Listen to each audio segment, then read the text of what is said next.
Dieu notre Père, c'est notre prière sincère ce soir. En voyant tout ce que tu fais pour les gens en ce jour-ci, alors ce que nous te demandons, Seigneur, puissions-nous seulement croire, simplement croire que ceci est la vérité, la parole écrite qui se manifeste à nous. Accorde ces choses, Père. Maintenant, ce soir, nous voulons te remercier pour la lumière que tu as jetée pour nous sur les Écritures ce matin. Et nous prions ce soir, Seigneur, que dans la ligne de prière, tu confirmes que ta parole est la vérité. Nous prions pour toutes les églises et les assemblées qui sont réunies autour des petits microphones, d'un bout à l'autre du pays, jusqu'à la côte ouest, là-bas dans les montagnes de l'Arizona, dans les plaines du Texas, jusque là-bas sur la côte est, d'un bout à l'autre du pays, Seigneur, là où on s'est rassemblés. Beaucoup d'heures nous séparent dans le temps, mais Seigneur, ce soir nous formons ensemble un seul bloc de croyants qui attendent la venue du Messie. Nous te prions, Père Céleste, de l'envoyer bientôt chercher ton Église, car nous le demandons en son nom. Amen. Vous pouvez vous asseoir. Salutations chrétiennes à tous ceux qui sont ici ce soir. Je suis désolé qu'on soit encore entassé et serré, au point d'avoir de la peine à respirer. Même les climatiseurs, bien qu'il y ait de la climatisation, ils n'ont pas beaucoup d'effet, tellement il y a du monde. Si c'était juste une église normalement remplie de gens, ces climatiseurs vous glaceraient. Mais maintenant, chacun a un éventail, ils s'éventent, alors que les climatiseurs soufflent aussi fort qu'ils le peuvent. Nous envoyons nos salutations de la côte est à la côte ouest à tous nos amis en Christ qui sont à l'écoute. Nous envoyons nos salutations à San José, à Frère Borders, au groupe qui est là-bas. Nous envoyons nos salutations là-bas, dans les montagnes, à Prescott, en Arizona, à Frère Léo Mercier et à son groupe là-bas, qui attendent la venue du Seigneur. Nous envoyons nos salutations à ceux qui sont réunis à Tucson ce soir, qui attendent la venue du Seigneur, à Houston, au Texas, à ceux qui attendent la venue du Seigneur, à Chicago, à ceux qui attendent la venue du Seigneur, sur la côte Est, à New York et dans le Connecticut, et aux grands groupes qui sont là-bas, qui attendent la venue du Seigneur. Nous n'avons pas de place ici pour les faire asseoir, alors nous devons simplement leur transmettre la parole au moyen du téléphone. Nous envoyons nos salutations à Frère Junior Jackson ce soir et à son groupe à Clarksville, à Frère Raddle sur la route 62 et à son groupe qui attendent la venue du Seigneur. Et nous sommes rassemblés ici ce soir dans notre église, dans le tabernacle. Nous attendons la venue du Seigneur. Et maintenant, beaucoup d'entre vous n'étaient peut-être pas là à la réunion de ce matin. Mais j'espère bien que tous ceux qui n'y étaient pas vont commander cette bande. Car je crois que c'était le message le plus direct qui a été transmis à l'Église depuis le message « Messieurs, quelle heure est-il » J'ai senti l'onction de l'Esprit.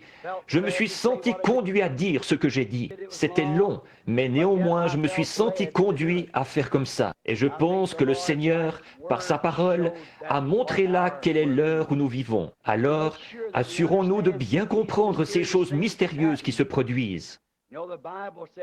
Vous savez, la Bible dit « les sages comprendront ». Mais les nations et les gens deviendront toujours plus faibles et plus sages. Pensez-y, l'Américain moyen est maintenant à l'âge mûr, vers l'âge de 20 ans. Plus faible, mais plus sage. À l'époque, il n'avait pas d'avion à réaction ni d'ogive atomique, mais il vivait beaucoup plus longtemps. Nous devenons plus faibles et plus sages.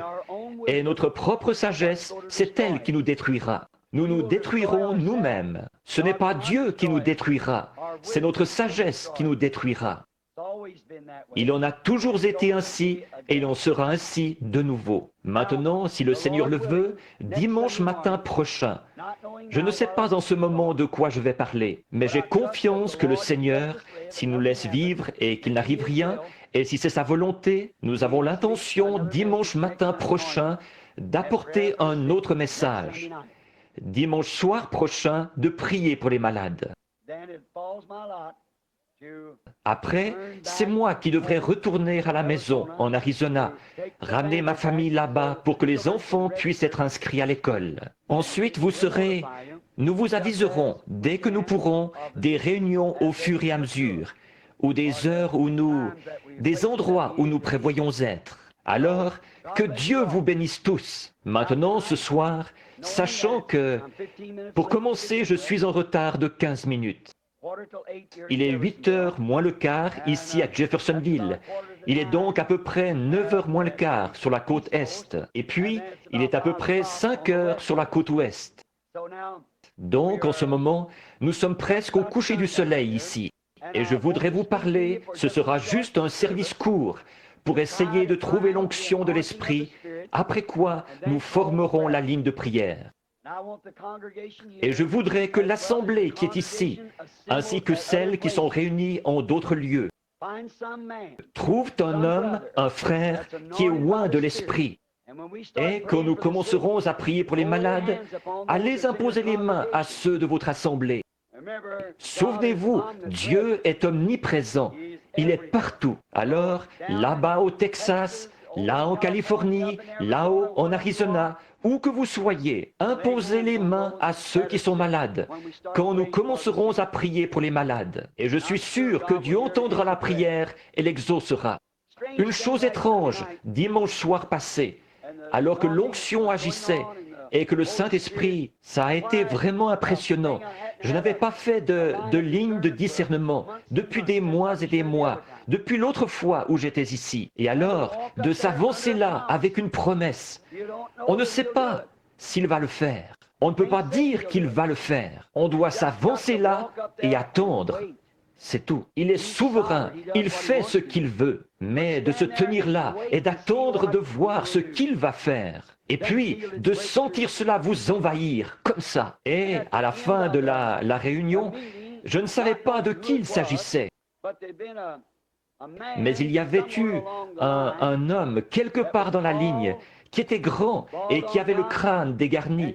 Et c'était quelqu'un de très malade. Et puis, tout à la fin, un homme est apparu ici, sur l'estrade.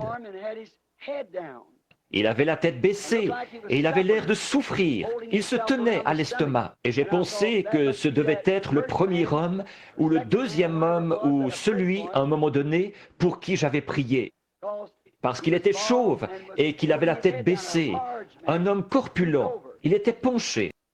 Mais j'ai cherché des yeux et j'ai repéré l'homme en question, assis là, mais il était dans la joie. Je me suis dit, où est-ce? Je n'arrivais pas à déterminer où c'était. Je pouvais sentir ça et voir l'homme devant moi. J'ai senti tirer de ce côté-ci et ça venait de derrière. J'ai regardé Frère Neville et les deux autres qui étaient assis ici, ce n'étaient pas eux. J'ai dit, cet homme est dans le baptistère là derrière. Et savez-vous qui c'était? Frère Shepherd. La raison pour laquelle je ne pouvais pas le reconnaître, c'est qu'il était assis là derrière, la tête inclinée, il priait. Il pensait qu'il allait mourir.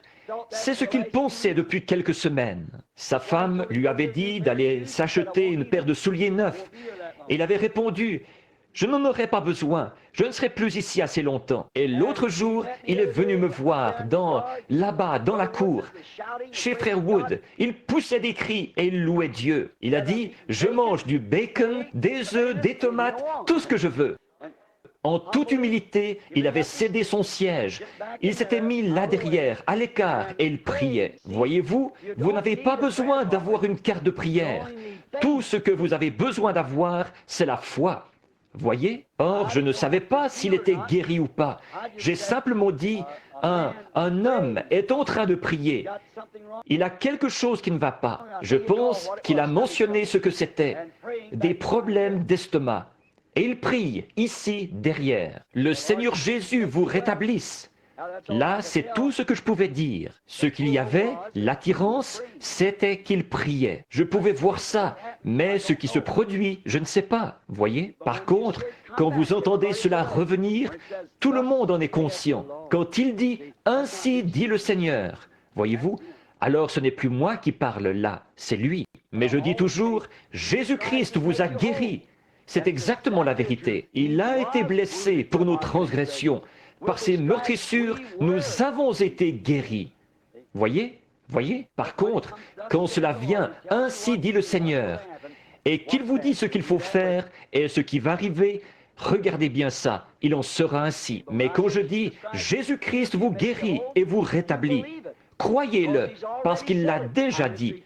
Je ne fais que répéter ce qu'il a dit, et une vision ne fait que répéter ce qu'il a montré. Vous comprenez? Maintenant, espérons que nous allons faire vite et aborder la parole sans plus tarder, parce que je sais que beaucoup d'entre vous ici ont de nombreux milles à parcourir ce soir. Je prie Dieu de vous bénir, de vous aider et de vous protéger sur les routes.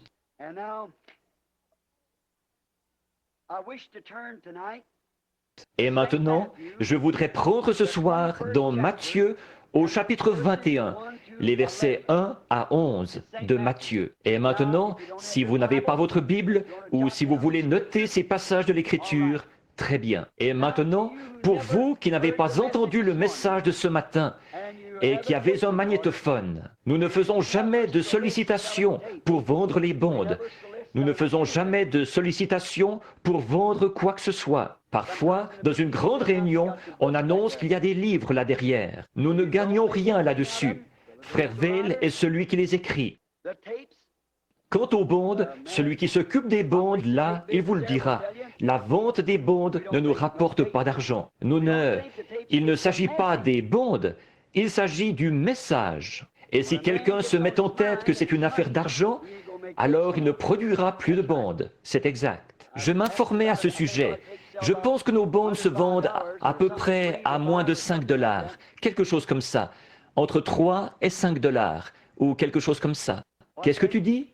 3 et 4 pour ces bandes, qui sont très longues. Et un certain ministre, je m'informais au sujet d'une de ces bandes, elle coûtait 9 $, pour un message d'à peu près 20 minutes, ou 30. Alors je vois que notre frère Sothman, là-bas au fond, ne s'enrichit pas, ni aucun d'eux, avec les bandes qu'ils produisent. Voyez-vous, ils ont juste assez pour leur permettre de continuer. On ne peut pas leur demander de les faire pour rien, parce qu'il faut qu'ils achètent les bandes et tout le reste. Et les machines coûtent très cher. Ça coûte une dizaine de milliers de dollars d'équipement au départ, pour la production de ces bandes. Maintenant, si j'ai bien compris, bientôt, ça n'a pas encore été annoncé, mais le conseil va se réunir encore une fois au sujet des bandes. De temps à autre, nous, les administrateurs, moi, je n'ai rien du tout à voir là-dedans, même que je n'assiste jamais à aucune de ces réunions. C'est ni pour ni contre. Ils présentent leurs offres, les administrateurs décident qui sera le prochain à produire les bandes, et ils lui envoient une lettre. C'est tout ce que je sais là-dessus. C'est eux qui s'en occupent, parce que je n'arrive même pas à consacrer les bébés, encore moins à m'occuper des bandes, donc, ou faire les baptêmes. Donc, mes pensées sont fixées sur ce message. C'est ce troisième poule, et c'est à lui que je dois fidélité et révérence. Matthieu 21, 1 à 11.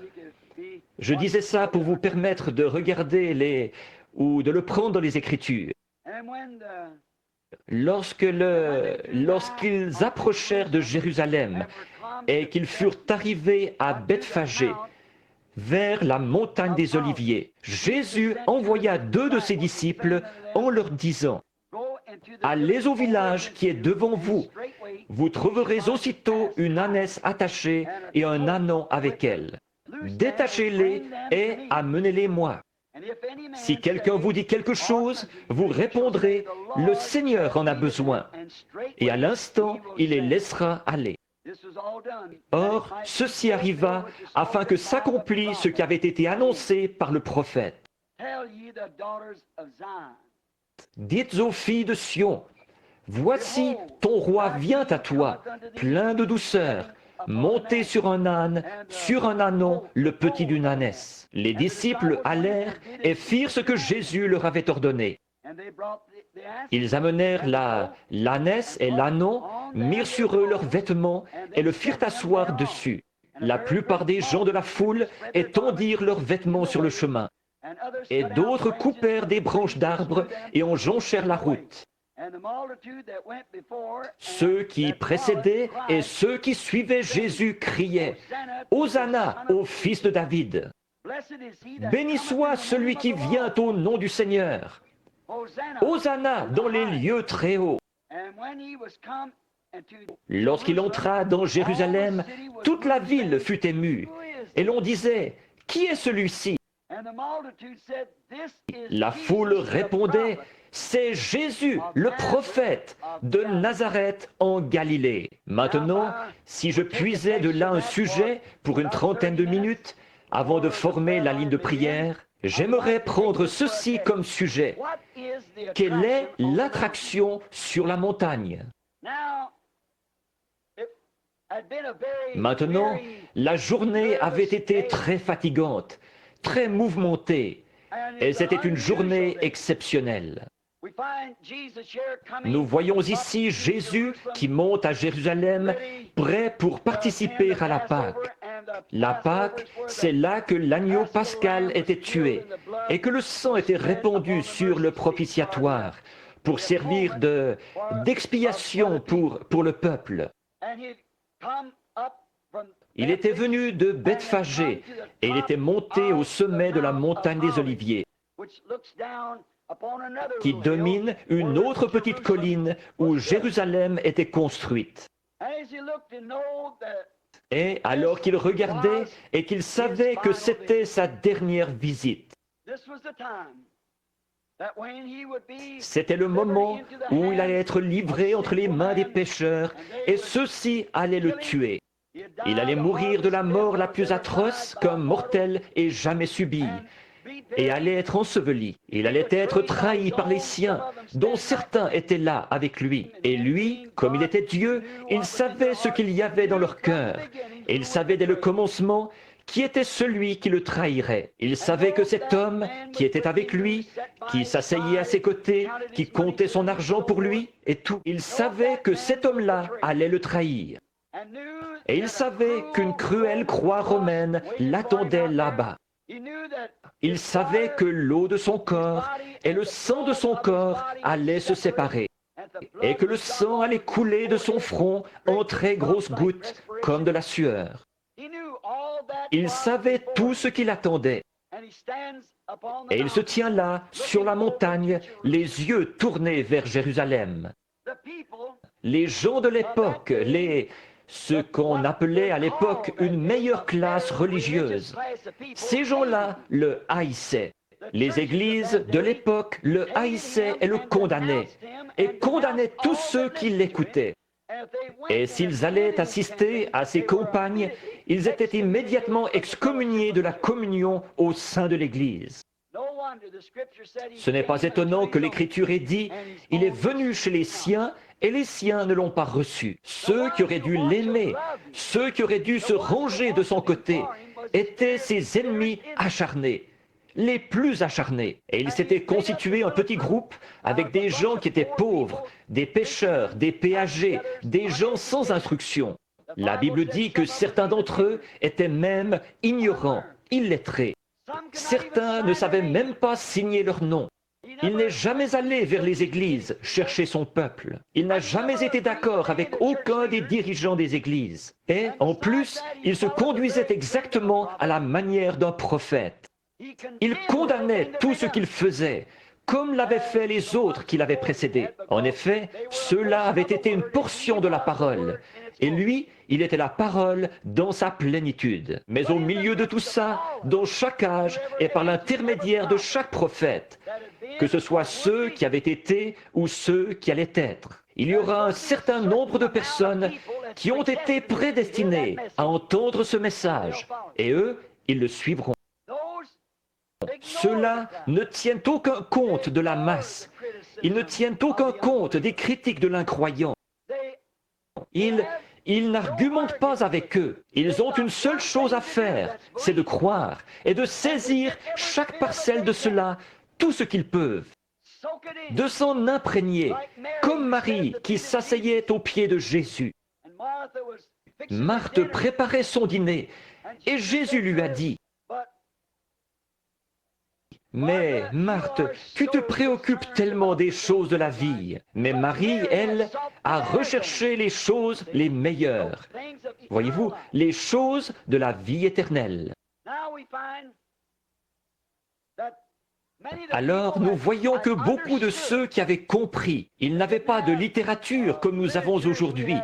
Ils n'avaient pas de télévision, ni de téléphone, ni rien d'autre à l'époque. Mais il y avait eu comme une rumeur qui circulait qu'il allait être la Pâque. En effet, beaucoup de gens, ceux qui étaient axés sur les choses spirituelles, ils savaient qu'il était cet agneau pascal, parce qu'il leur avait déjà annoncé les choses qui allaient se produire. Alors, évidemment, comme il savait qu'il allait être là et qu'il l'aimait comme il l'aimait, il l'attendait. Il y avait une foule qui probablement se pressait, se bousculait d'une porte à l'autre, guettant de tous côtés, car il savait qu'à un moment donné, il apparaîtrait. Il guettait. D'autres se demandaient ce qu'ils avaient à courir d'une porte à l'autre, ces gens-là. Quelle est l'attraction? Et ils regardaient par ici, et ils regardaient par là, cherchant à voir. Ils avaient l'air de chercher quelque chose, d'être dans l'expectative de quelque chose qui allait se produire. Oh, comme j'aimerais modifier mon sujet quelques minutes pour dire ceci. C'est ça qu'il y a aujourd'hui. Les gens qui attendent sa venue sont dans une grande attente et une grande expectative. Nous pouvons la ressentir, cette pression. Et ils cherchent, ils guettent chaque mouvement et chaque signe. Ils les comparent avec les Écritures. Et quand ils ont reconnu toutes ces choses qui avaient été prédites à son sujet jusqu'à la fin, ils ont su que la fin était proche. Il voulait être là, alors il guettait. Une partie de la foule était pour lui, la minorité. Une partie était contre lui. La plupart d'entre eux, 90% étaient contre lui. Et c'est à peu près comme ça aujourd'hui. Dans le milieu religieux, quand on en arrive vraiment à la parole et à Christ, il y en aura environ 1% qui y croira. L'autre partie n'y prêtera aucune attention. Peu importe ce qui a pu être accompli, ils en feront un objet de plaisanterie, ou bien ils critiqueront cela violemment. C'est à peu près pareil. Le temps, les choses ne changent pas beaucoup. L'histoire ne fait que se répéter constamment. Eh bien, nous voyons que cela crée de la tension nerveuse. Forcément, inévitablement. Ils attendaient, ils se demandaient ce qu'il allait faire quand il arriverait là. Ils voulaient être là pour bénéficier de tout ce qu'il allait faire. Ils voulaient cela, ils voulaient voir cela, ils croyaient en lui. D'autres avaient entendu dire qu'il allait venir, et ils s'étaient rendus là-bas pour se moquer de lui. Donc, après toute cette attente énervante, une journée très exceptionnelle, un temps très exceptionnel, alors que les églises dormaient, les gens avaient les nerfs à fleur de peau. Il y avait tellement de monde là-bas. Et alors, c'est arrivé. Du sommet de la montagne des Oliviers est venu un petit âne blanc. Il venait, il descendait la colline. Et avec lui, un groupe de gens qui criaient fanatiquement, qui arrachaient les rameaux des arbres et jetaient leurs vêtements sur la route en criant « Hosanna au fils de David, qui vient au nom du Seigneur !»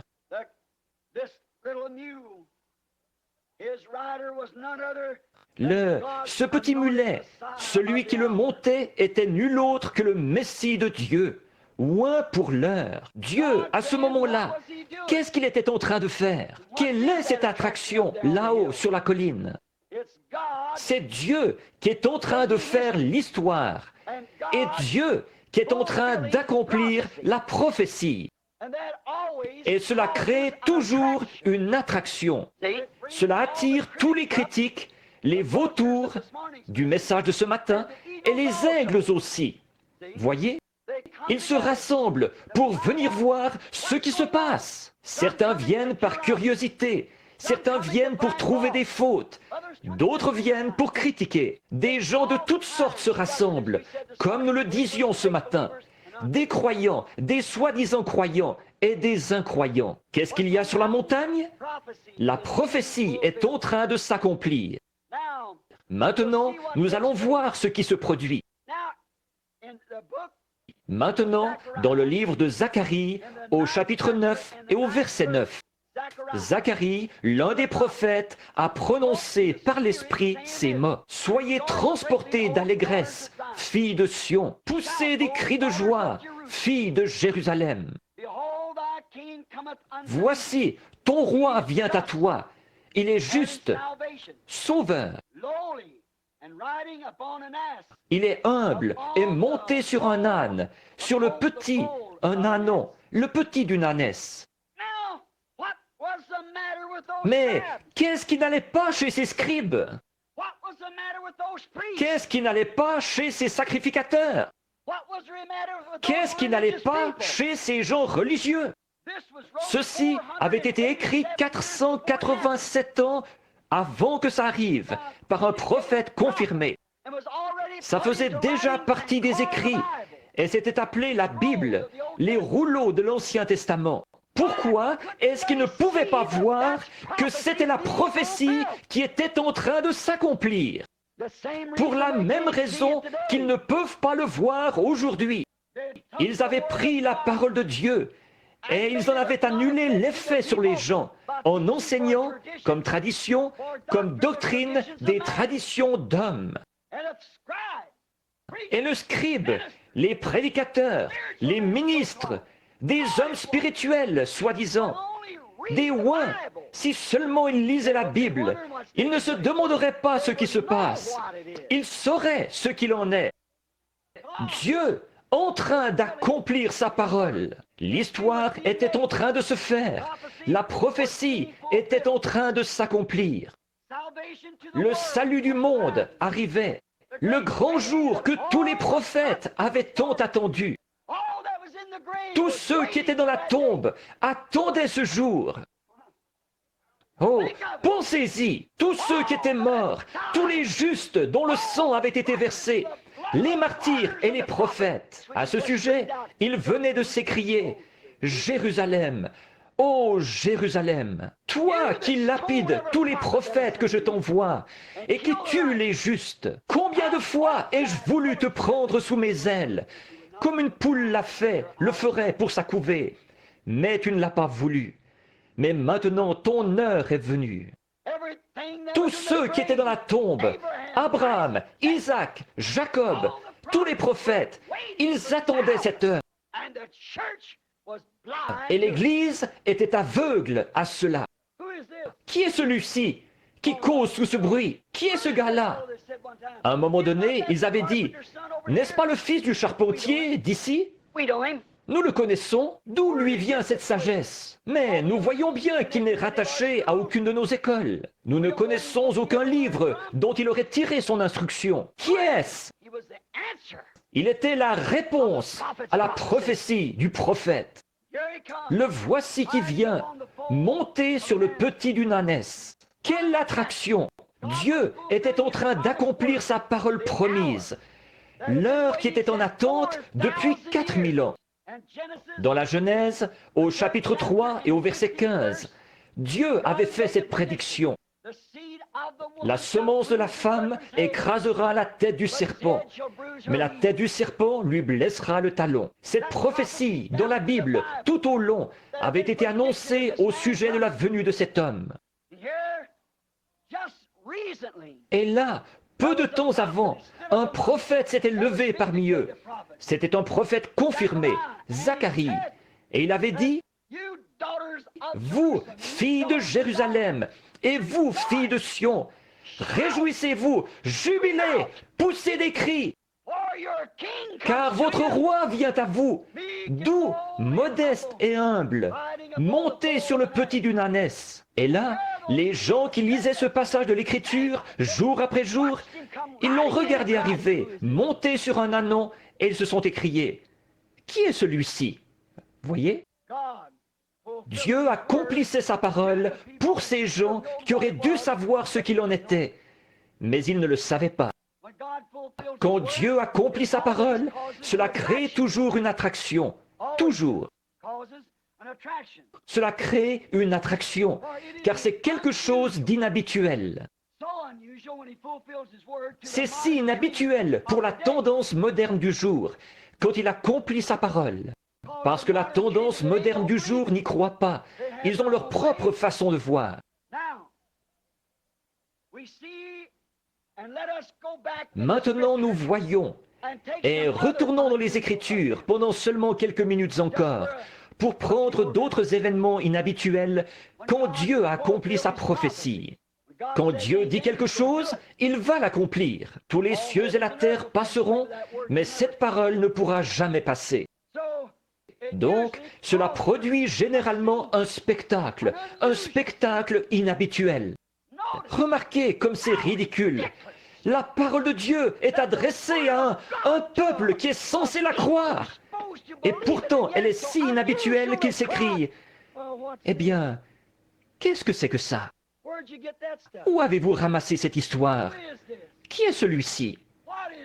Qu'est-ce que c'est que ça? » Alors qu'ils auraient dû crier, « Hosanna au roi qui vient au nom du Seigneur !» Mais il n'y avait qu'un petit groupe qui faisait ça, qu'un petit groupe. Après 4000 ans de prophétie concernant l'événement le plus important qui ait jamais pu arriver à la nation, car tout l'espoir des morts reposait là-dessus.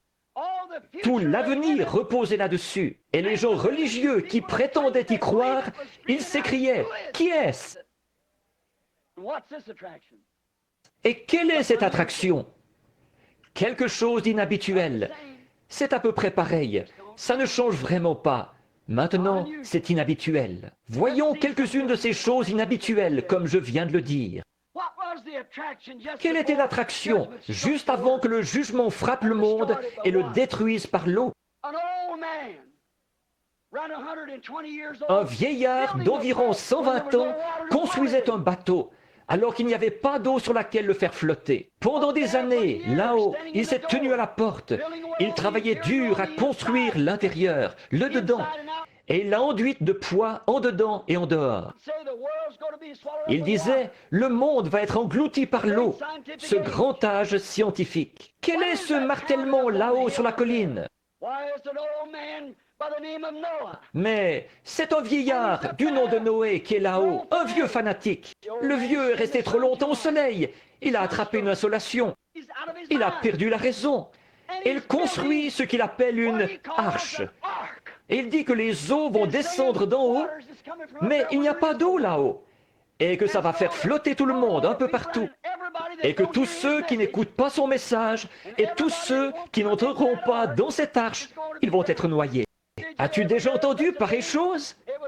C'était une attraction inhabituelle. Je m'imagine que quand les gens voulaient rire un bon coup, ils montaient là, ils se tenaient devant la porte de l'arche et ils riaient. Voyons donc, tu le disais il y a 100 ans qu'il allait pleuvoir. Grand-père m'a raconté qu'il t'avait entendu dire ici qu'il allait pleuvoir. Et tu continues toujours à frapper sur cette vieille pièce de bois ici. Pourquoi ne reprends-tu pas tes sens?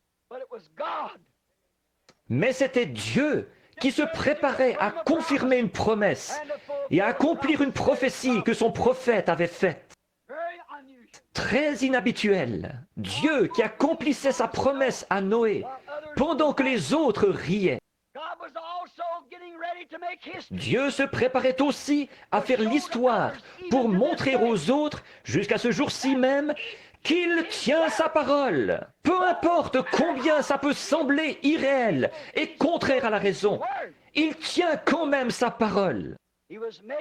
Il faisait de ce vieillard qui martelait cette arche un exemple pour les gens, ici en Amérique ce soir et partout dans le monde. Peu importe ce que dit la science, ce qu'ils disent, ceci, cela ou autre chose, il tient quand même sa parole. Il était en train de faire l'histoire. Quelle était l'attraction un jour? Un événement inhabituel a eu lieu là-bas dans le désert. Et c'était un buisson en feu. Et un prophète fugitif se trouvait là dans le désert. Il n'a pas entendu une voix, il n'a pas entendu un son, mais il a regardé et il a vu une chose inhabituelle au sommet de la montagne. Dieu cherchait à attirer son attention. C'est pareil aujourd'hui. Dieu se préparait à accomplir sa parole par son prophète Abraham. Ta postérité séjournera 400 ans dans un pays étranger. Je les ferai sortir par une main puissante. Et il préparait un homme pour ce travail, de même qu'il avait préparé une arche comme un lieu de refuge pour tous ceux qui croiraient. Dieu a mis ce buisson en feu, et Moïse, ce berger, a dit, « Je vais juste me détourner pour voir ce que signifie cette chose étrange. » Et après qu'il a eu attiré Moïse vers ce buisson, il lui a parlé. Quelle était l'attraction par la suite? Dans le prétoire de Pilate, quand ce berger a jeté un bâton par terre et que celui-ci s'est transformé en serpent. Dieu qui accomplissait sa promesse à Moïse. Quelle était l'attraction à la mer Morte quand tous les chevaux de Pharaon ont été frappés d'étourdissement? Quand ils ont vu un vent descendre des cieux et séparer de part et d'autre la mer Rouge, et qu'une pauvre bande d'esclaves qui marchait dans l'ordonnance de Dieu a traversé à sec. Qu'est-ce que c'était? Dieu qui tenait sa parole. La mort s'est éloignée. Un peuple vivant a traversé. Et un peuple qui était mort spirituellement a essayé d'imiter ça. Et il s'est noyé. Dieu qui accomplissait la prophétie et qui faisait l'histoire. C'était ça l'attraction à la mer Morte. Quelle était l'attraction 2 jours plus tard au mont Sinaï? Quand tout le peuple a reçu l'ordre de ne pas aller vers leurs femmes, quand il leur a été demandé de laver leurs vêtements, de se sanctifier et de se rassembler autour d'une montagne, où un homme du nom de Moïse avait dit avoir rencontré Dieu dans une colonne de feu. Et Dieu avait dit à Moïse, « Je vais descendre au milieu du peuple. Je vais confirmer ce que je t'avais dit et qui je suis. Je vais leur montrer que je suis ce Dieu-là. » C'était ça l'attraction. Dieu qui accomplissait sa parole. Quelle était l'attraction un jour dans l'histoire quand une nation avait oublié Dieu? Que les gens étaient devenus formalistes et indifférents, que les sacrificateurs suivaient tous la tendance moderne, que les prophètes prophétisaient selon la volonté des sacrificateurs. Et en ce jour-là, comme toujours, il y avait un homme qu'il prenait pour un fanatique. Il parlait des femmes qui se maquillaient et tout, et il était une espèce de drôle de gars. Et ce vieil homme était descendu dire au roi, « Même la rosée ne va pas venir jusqu'à ce que je la fasse venir. » Et nous voyons ensuite qu'il s'était caché et qu'il avait fui loin de ça, qu'il s'était caché quelque part dans le désert. L'entourage avait pensé que peut-être il était mort de faim ou qu'il avait péri. Mais il avait été très bien nourri et désaltéré aussi. Et le voici qui arrive, et il dit, « Le voyez-vous que j'ai l'ainsi dit le Seigneur? Maintenant, si vous n'êtes pas encore convaincus, montons au sommet de la montagne et prouvons qui est Dieu. » En effet, il avait reçu du Seigneur une autre vision. Il a dit, « Choisissez-vous un autel et construisez-le, et choisissez des bœufs et immolez-les. Moi, je bâtirai un autel pour le Seigneur. Et je mettrai également des bœufs sur le mien. Et nous offrirons, vous et moi, un sacrifice. Et alors, ce sera au Dieu qui est Dieu de répondre. En aucun cas, il n'aurait fait ça si le Seigneur ne le lui avait pas ordonné. Plus tard, il l'a dit, j'ai fait tout ceci sur ton ordre, Seigneur. Mais quelle est l'attraction? Il y a 400 prêtres là-haut sur la colline, et le roi est là, dans son char, avec toute son armure et sa garde autour de lui. Et ce vieil homme au visage laineux, couvert de duvet, tête chauve, des cheveux qui lui retombaient sur le visage, une peau de mouton drapée autour de lui, le corps couvert de poils. Il se tenait là avec un bâton à une main et une cruche d'huile à l'autre main. C'est lui qui, 3 ans et demi plus tôt, avait dit « Même la rosée ne tombera pas jusqu'à ce que j'appelle de ça, je la fasse venir ». Il prenait la place de Dieu avec des halos et des ombres et toutes ces choses dont on parle. Et voici ce vieux fanatique qui est là sur la colline, qui fait monter tous ces gens là-haut. Quelle était cette attraction? C'était Dieu qui était sur le point de confirmer que son prophète avait raison. C'était Dieu qui accomplissait la prophétie. Dieu qui était aussi en train de faire l'histoire, d'accomplir la parole. Quelques centaines d'années plus tard, il y a eu un homme oint de ce même esprit. Et il est sorti du désert. Il n'était rattaché à aucune des organisations, bien que son papa ait été un homme des organisations, un sacrificateur, relevant d'un certain ordre. Mais il est sorti du désert, enveloppé d'une peau de mouton, le visage couvert de poils. Au lieu d'être gris, cela était noir. Quelle était l'attraction de cet homme qui attirait tout Jérusalem et toute la Judée? Quelques-uns repartaient en disant « Il y a une espèce de barbare là-bas. Il essaie de noyer les gens dans l'eau. Qui a jamais entendu pareille chose ?» D'autres étaient curieux et ils disaient « Ce doit être le Messie. » L'un d'eux disait « Peut-être que c'est l'un des prophètes. » Ils ne savaient pas quoi penser. Mais qu'est-ce que c'était? C'était Dieu qui accomplissait Ésaïe 40. Là où il avait dit « Voici ce qu'il allait faire dans les derniers jours, qu'il allait envoyer son serviteur et ce que celui-ci allait faire. » Alors, quelques semaines plus tard, nous voyons que cet homme était si sûr de son message qu'il a dit « Il y a quelqu'un parmi vous dont je ne suis pas digne de porter les souliers. Il vous baptisera du Saint-Esprit et de feu, comme moi j'ai baptisé d'eau. » Un jour, un jeune homme ordinaire d'une trentaine d'années est descendu là-bas et il a été baptisé. Et quand cet homme est venu, il y a eu une telle attraction auprès du prophète. Le prophète s'est comporté d'une façon bizarre ce jour-là. L'assemblée ne pouvait pas s'empêcher d'observer le comportement de ce prophète, alors qu'il discutait avec les sacrificateurs de l'autre côté du fleuve.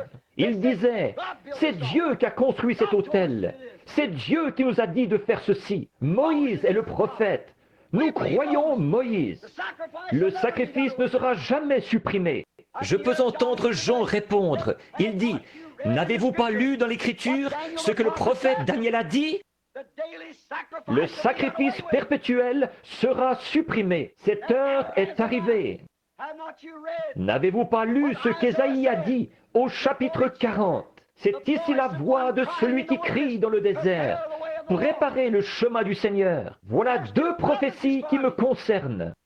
Et autre chose, n'avez-vous pas reconnu notre prophète il y a 400 ans, Malachie, quand il a parlé au chapitre 3 et qu'il a dit « Voici, j'envoie mon messager devant ma face pour préparer le chemin. » Ne savez-vous pas que ceci accomplit la prophétie?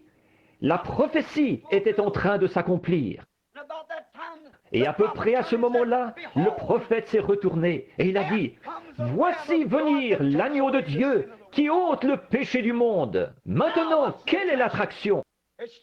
Elle est passée du prophète à sa prophétie. Maintenant, remarquez ce qui s'accomplit là. Voici un homme ordinaire qui arrive. Personne ne le connaissait. Un fils de charpentier. Il s'avance en marchant dans l'eau. Alors Jean, le grand prophète, a dit « C'est moi qui ai besoin d'être baptisé par toi. Pourquoi viens-tu à moi ?» Il a dit « Laisse faire. » Mais nous, en tant que prophètes et en tant que la parole, il nous convient d'accomplir tout ce qui est juste. Alors il a compris que le sacrifice devait être lavé avant d'être offert. Et il l'a baptisé. Maintenant, il y a une autre attraction qui se produit quand il sort de l'eau. Ce prophète qui avait proclamé avec tant de loyauté quel était son âge et quel moment c'était, il a levé les yeux et il a vu les cieux s'ouvrir. Il a vu l'Esprit de Dieu descendre sur lui comme une colombe. Et une voix a dit, « Celui-ci est mon Fils bien-aimé, en qui j'ai trouvé mon plaisir. » Dieu confirmait le message d'un prophète. C'est ce qui a attiré l'attention au Jourdain.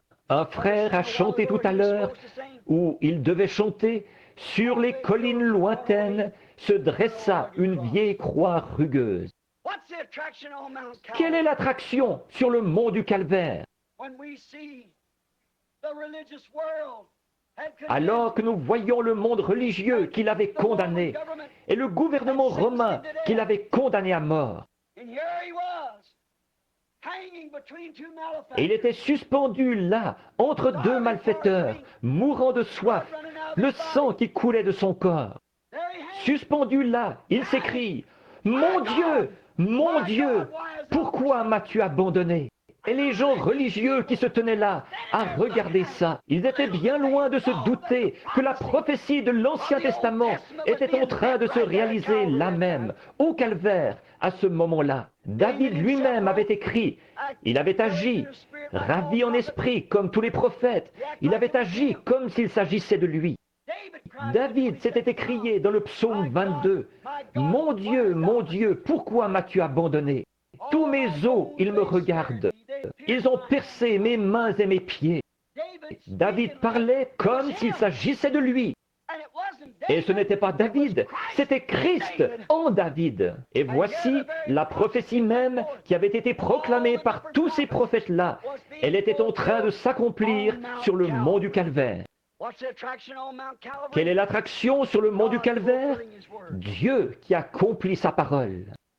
Une autre attraction qui s'est produite sur un mont, c'est au jour de la Pentecôte, quand ils étaient tous là à participer à une fête religieuse. Ils pensaient qu'ils s'étaient débarrassés de tous les fanatiques. On n'avait plus entendu parler d'eux depuis 10 jours. Tout à coup, comme une ruche, du haut du bâtiment, les voilà qui sortent d'un coup. Ils se précipitent dans les rues en poussant des cris et en faisant ces choses bizarres.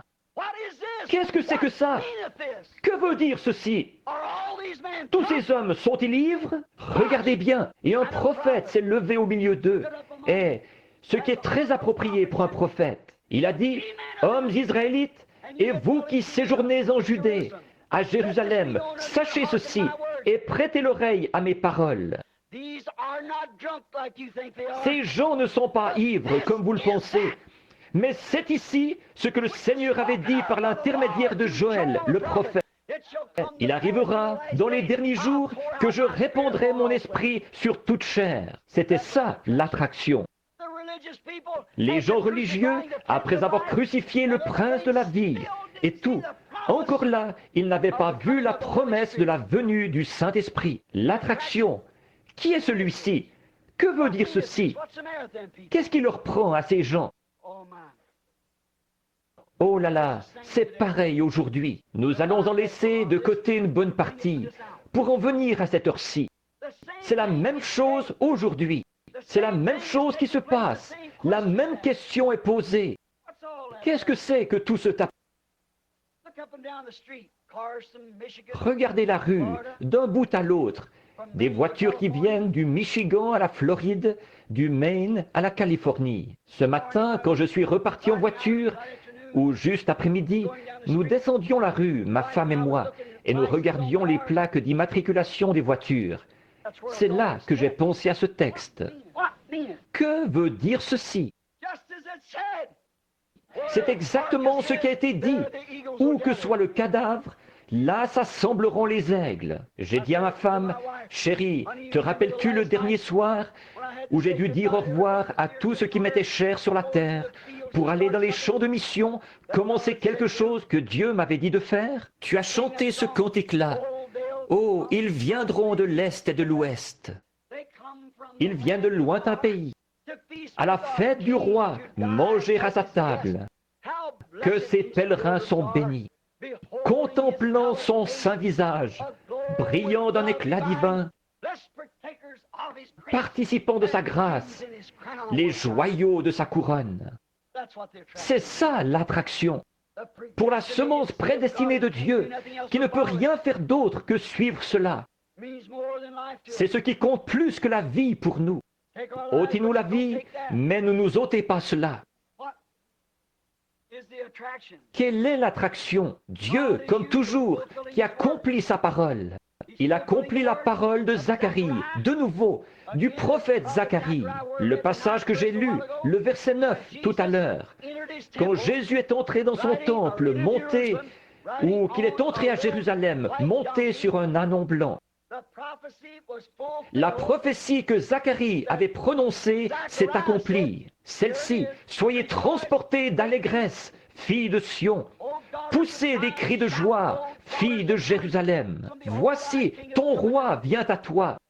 Il est juste et ayant le salut, humble et monté sur un âne, sur l'ânon, le petit d'une ânesse. C'était ça l'attraction à Jérusalem, au quartier général religieux.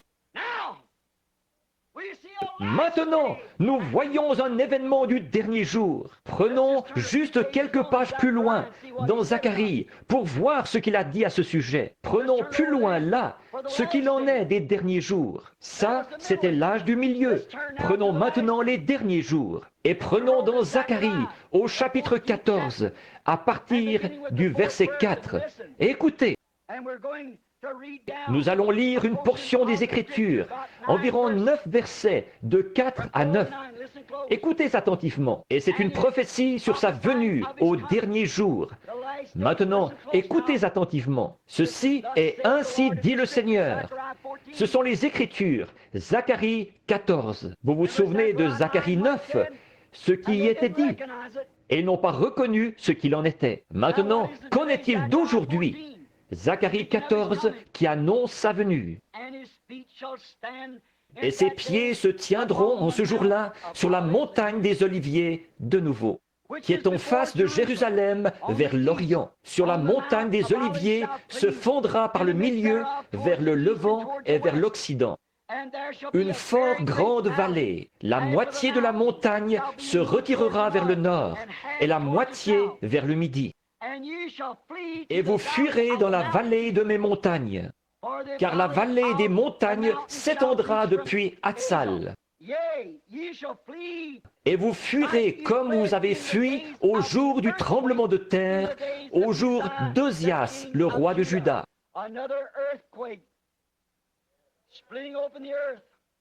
Un autre tremblement de terre qui fondra la terre. Si vous voulez consulter une référence biblique ici, remarquez au sujet du verset 5. Ce verset laisse entendre qu'un tremblement de terre fondra la montagne des Oliviers. Et ce fait est confirmé par les passages d'Ésaïe 29, 6 et d'Apocalypse 16, 9. Exactement.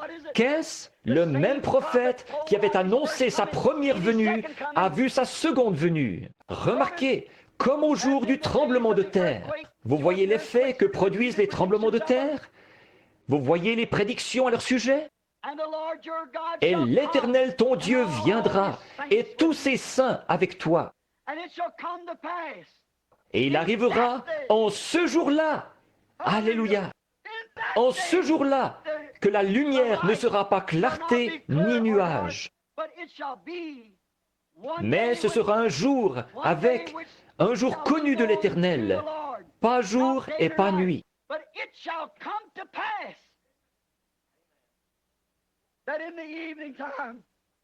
Et au temps du soir, il y aura de la lumière. Ô Dieu! Vers le temps du soir, la lumière paraîtra. Le même prophète, et les gens sont aveugles. Quelle est l'attraction? Lisons 2 ou 3 versets de plus. Et il arrivera en ce jour-là que les eaux vives sortiront de Jérusalem, la moitié vers la mer orientale et la moitié vers la mer d'Occident. Cela aurait lieu été et hiver. L'évangile qui est proclamé aux Juifs et aussi aux gens des nations. Et l'Éternel sera roi sur la terre.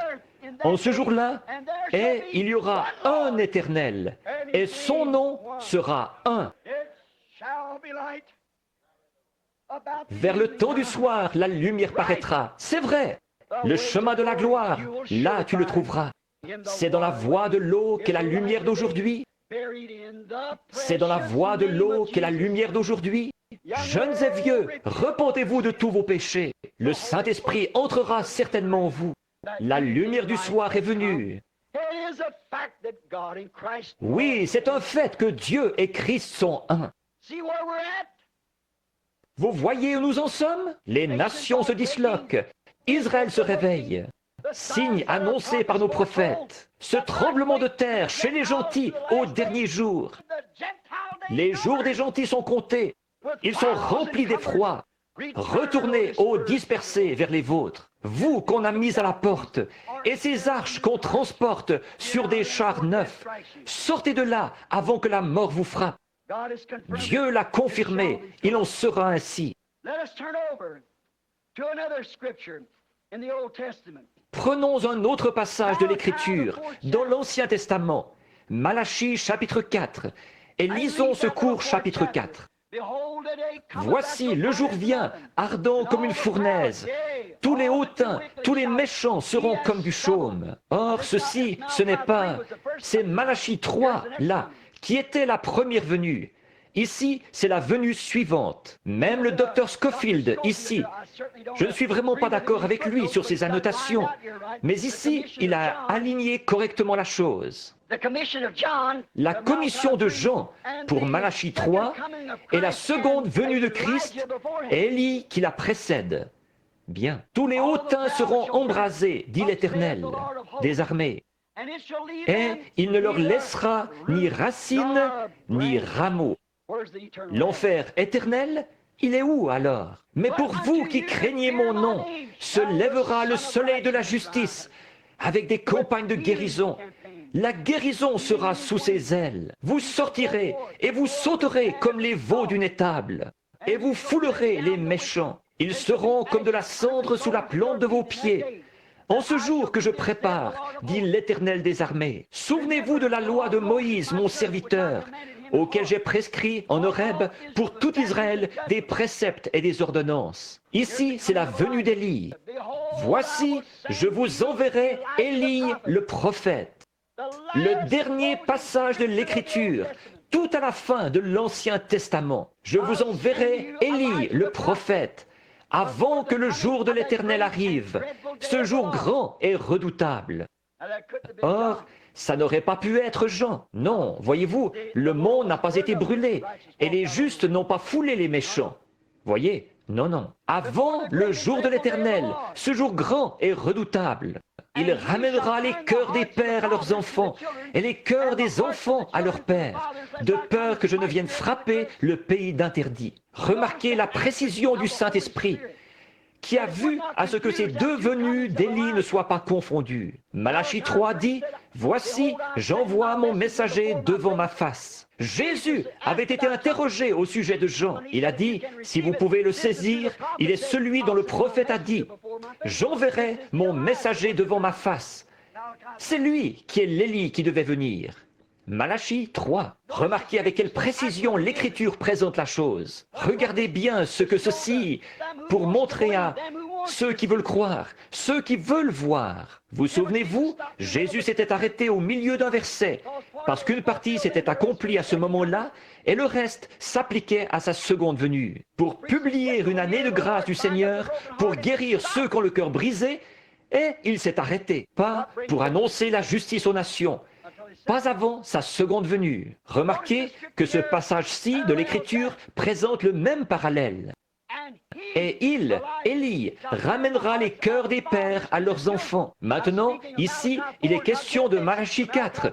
Il ne faut pas les confondre. Ou de Malachie 3. Jean, l'Élie, qui est venu dans les jours qui ont précédé la première venue de Christ, a ramené les cœurs des vieux patriarches, des pères, au message des enfants, au message nouveau. Maintenant, regardez bien, et les cœurs des enfants à leur père. À sa seconde venue, au dernier jour, il ramène à la foi apostolique de nouveau. Vous voyez avec quelle perfection les Écritures s'alignent? C'était la fin de l'Ancien Testament. L'Ancien Testament. Maintenant, nous voyons qu'il y a de la lumière au temps du soir. Qu'est-ce que c'est? C'est le sommet. Le mont du sommet de l'arbre.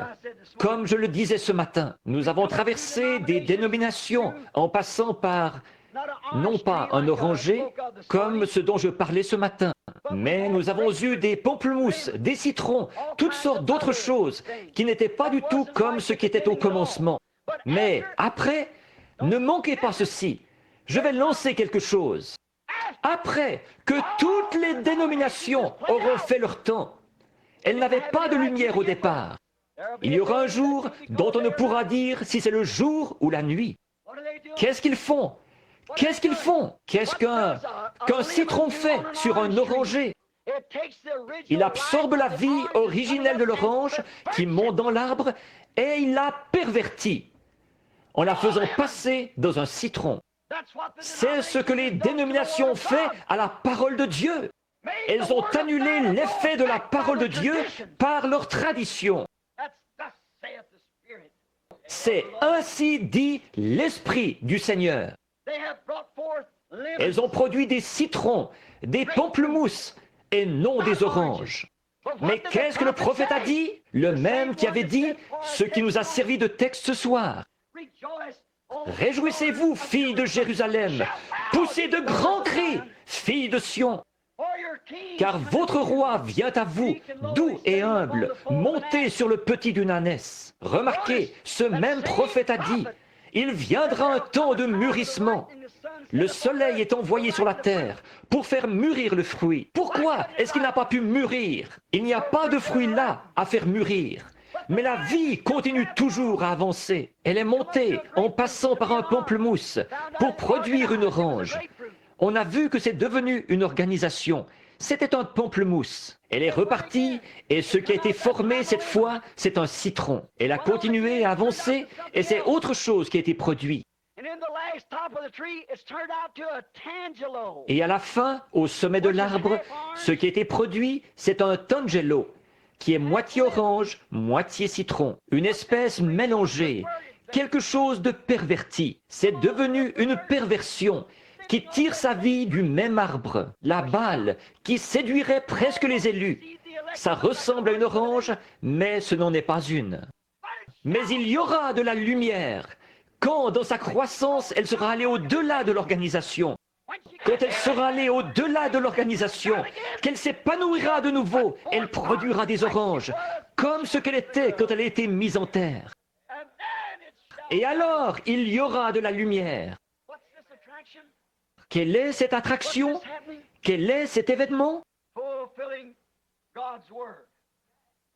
L'accomplissement de la parole de Dieu. Voilà deux témoins dans l'Ancien Testament comme quoi ceci allait se produire.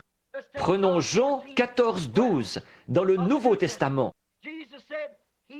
Jésus a dit, « Celui qui croit en moi fera aussi les œuvres que je fais. » Et aussi dans Luc 17, 22 à 30, il a dit, « Ce qui arriva du temps de Lot avant que Sodome soit brûlée,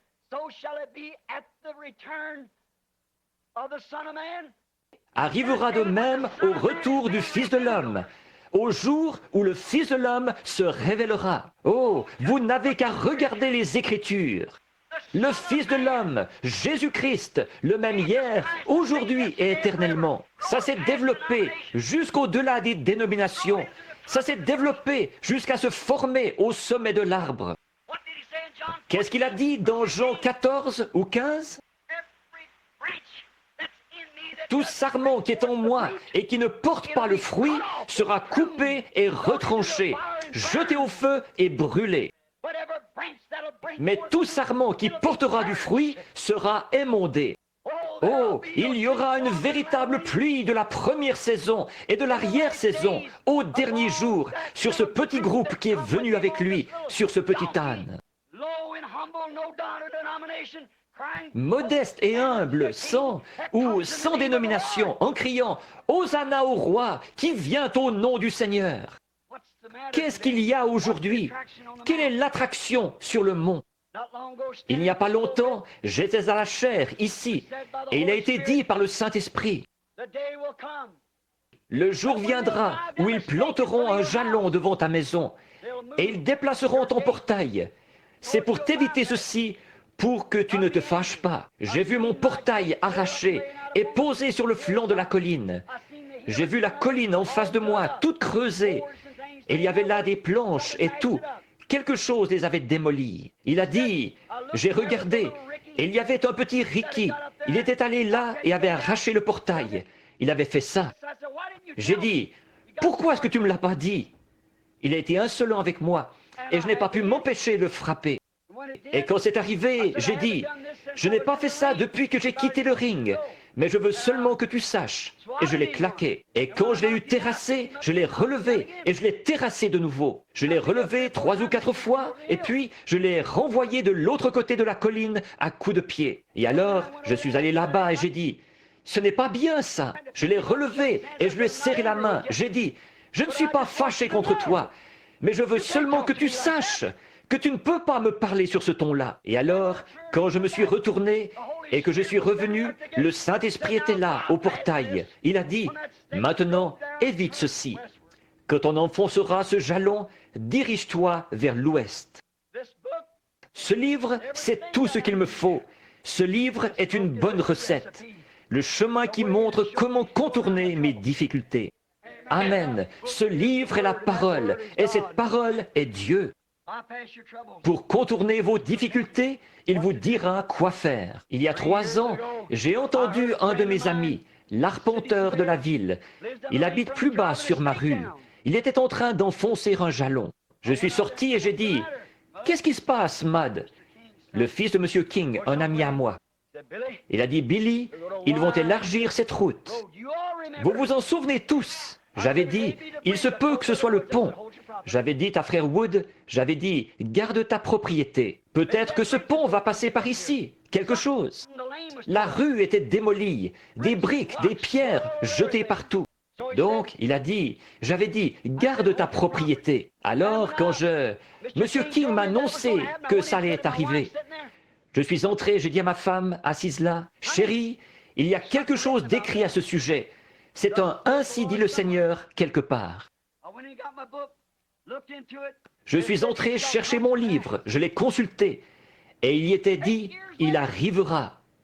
8 ans plus tard, alors quand j'ai vu ça, j'ai dit « c'est maintenant le moment, chérie, nous devons nous diriger vers l'ouest ». 2 jours plus tard, pendant que j'étais dans la chambre, vers 10 heures du matin, je suis entré dans l'Esprit de Dieu. J'ai vu ce petit rassemblement de colombes qui volaient. J'ai regardé ces petits oiseaux. Vous vous en souvenez? J'ai vu 7 anges qui formaient une pyramide venir vers moi à toute vitesse. Il a dit, dirige-toi vers l'ouest, va à Tucson. Tu seras à 40 000 au nord-est de Tucson. Et tu seras en train d'arracher un gratteron ou un glouteron, c'est comme ça qu'ils appellent ça là-bas, sur tes vêtements. Frère Fred Sothman, qui est assis là-bas, il me regarde en ce moment. Il y était ce matin-là. J'avais oublié la chose. J'avais dit, il y a eu une déflagration qui a retenti comme un tremblement de terre, qui a secoué presque toute la contrée. Je ne vois pas comment un homme pourrait survivre à ça. J'étais effrayé. J'ai été à Phoenix. Ceux de là-bas qui sont à l'écoute ce soir, vous m'en êtes témoins. J'ai apporté une prédication sur « Messieurs, quelle heure est-il » Où en sommes-nous? Je suis allé à l'ouest. Beaucoup d'entre vous ici se sont procuré cette bande. Beaucoup d'entre vous ici l'ont entendu annoncer 1 année ou plus avant que ça arrive. Je suis allé à l'ouest en me demandant ce qui allait arriver. Un jour, j'ai eu un appel du Seigneur. J'ai parlé à ma femme, j'ai dit, chérie, probablement que mon travail est terminé. Je ne savais pas. J'ai dit, probablement que Dieu n'a plus besoin de moi maintenant et que je vais rentrer à la maison. Va rejoindre Billy, emmène les enfants. Dieu pourvoira pour vous d'une manière ou d'une autre. Va de l'avant et sois fidèle à Dieu. Veille à ce que les enfants terminent leurs études. Élève-les en les instruisant selon Dieu. Elle a dit, Bill, tu ne sais pas si c'est vrai. J'ai dit, non, mais un homme ne pourrait pas survivre à ça. Un matin, le Seigneur m'a réveillé. Il a dit, monte là-bas dans le canyon Sabino. J'ai pris un bout de papier et ma Bible. Ma femme a dit, « Où vas-tu » J'ai dit, « Je ne sais pas.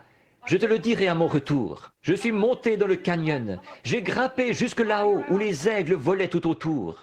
J'observais des cerfs là-haut. Je me suis agenouillé pour prier. J'ai levé les mains et une épée m'est arrivée dans la main. J'ai regardé autour de moi. Je me suis dit, « Qu'est-ce que c'est que ça ?» Je ne suis pas hors de moi.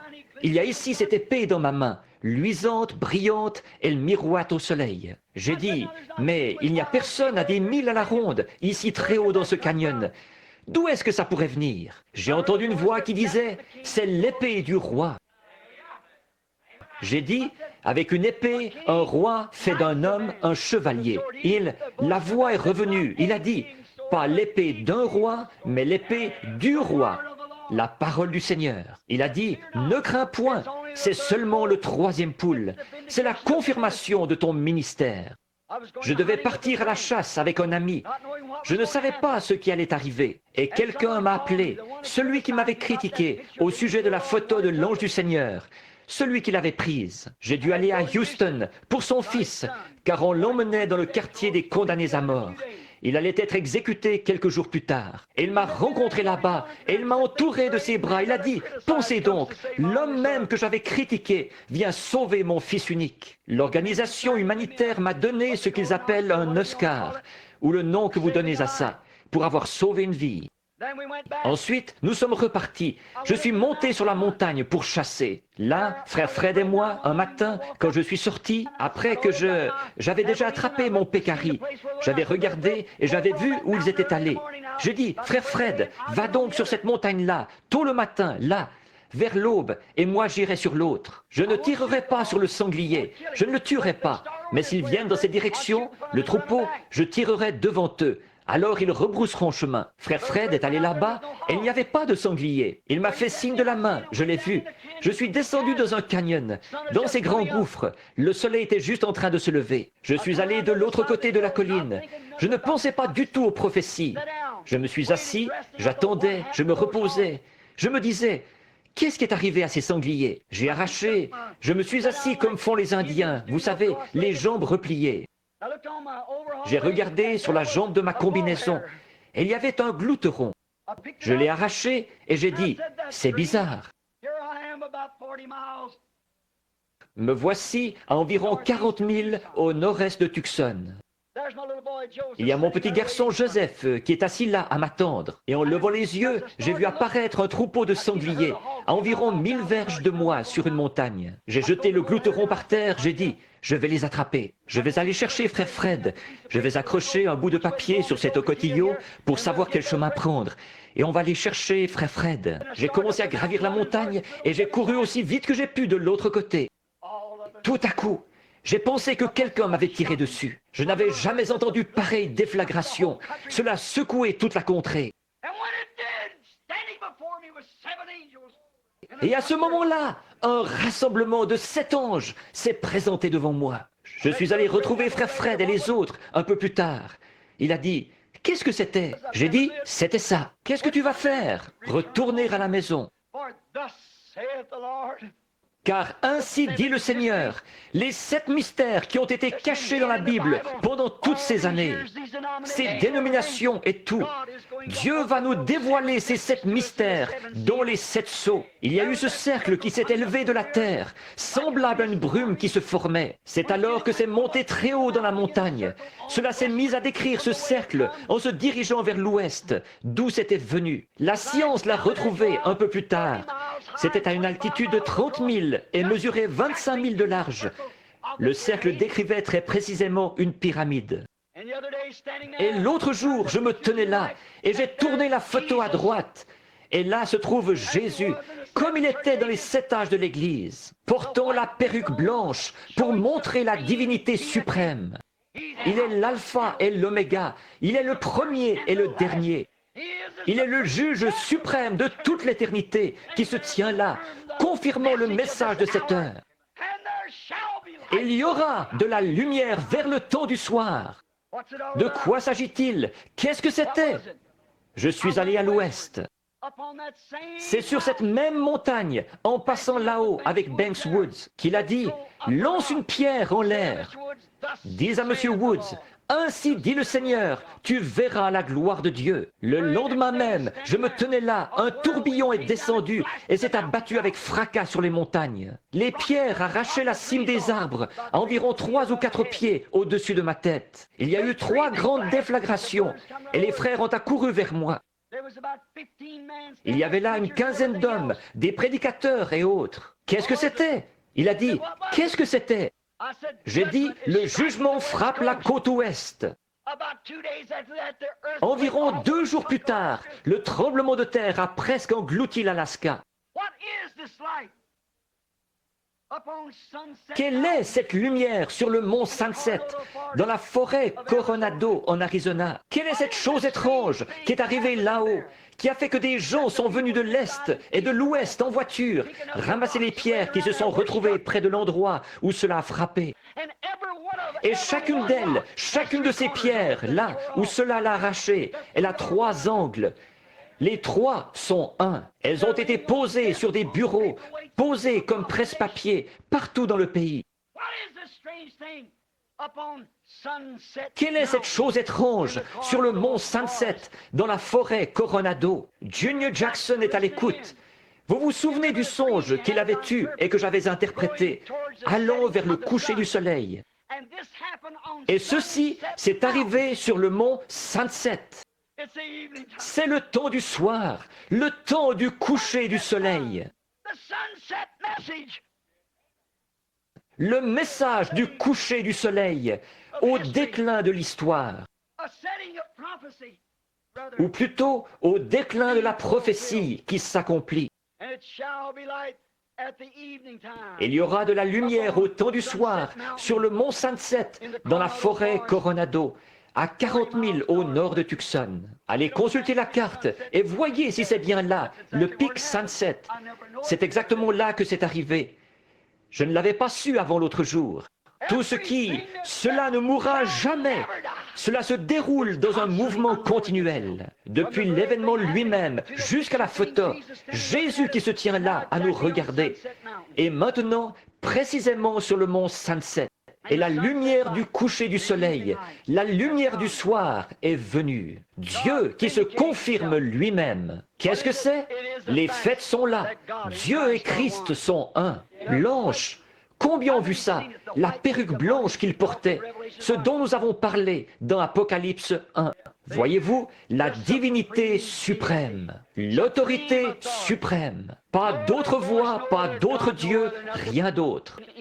En lui habite corporellement la plénitude de la divinité. Les anges eux-mêmes formaient sa perruque. Amen. Qu'est-il arrivé sur le mont Sunset? Dieu qui confirme sa parole. C'est la raison de tout ce bruit. Remarquez, c'est Dieu qui accomplit de nouveau sa parole promise, d'Apocalypse 10, 1 à 7, et qu'au jour de la proclamation du message du 7e ange, le mystère de Dieu serait mené à terme. Le mystère caché d'Apocalypse 10, 1 à 7, le dernier message au dernier âge de l'Église.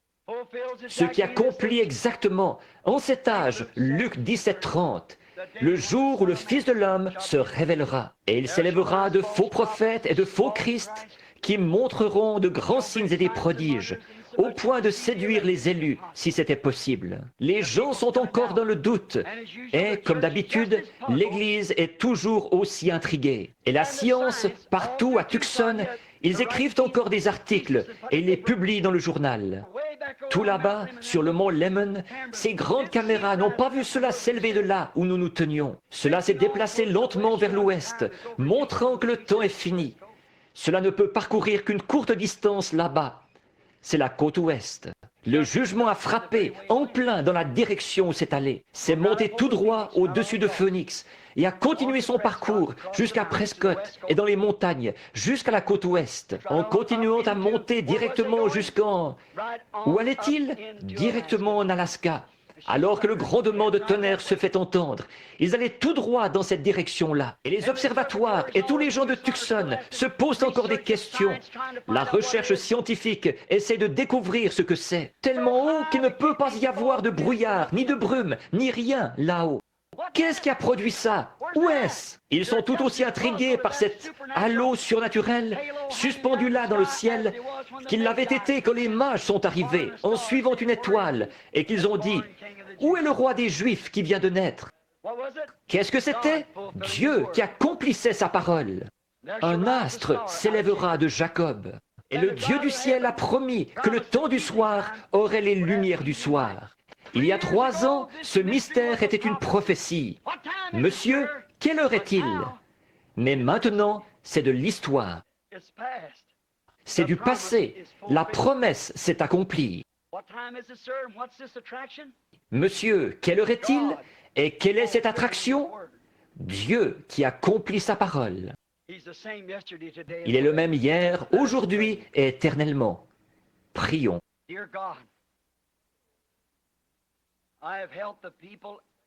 Dieu bien-aimé, j'ai retenu les gens longtemps, beaucoup plus longtemps que je n'en avais l'intention.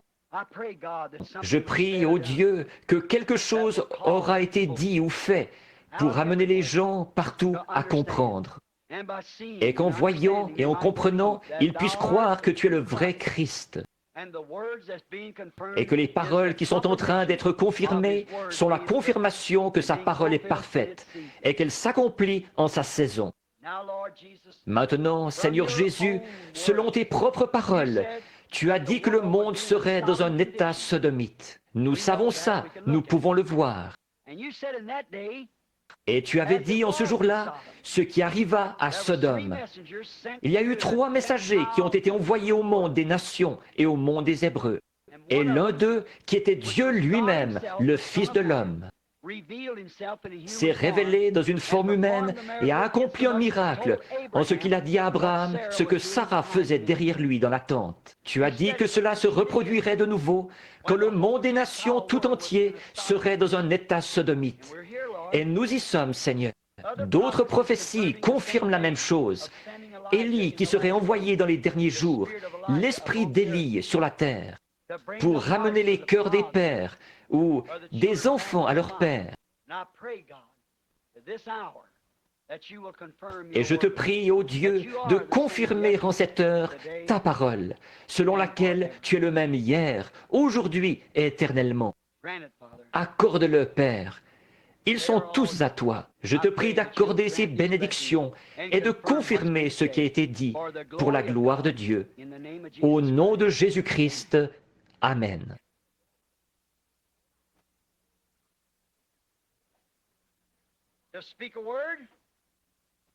Prononcer une parole relève du pouvoir de l'homme. Confirmer une parole relève du pouvoir de Dieu.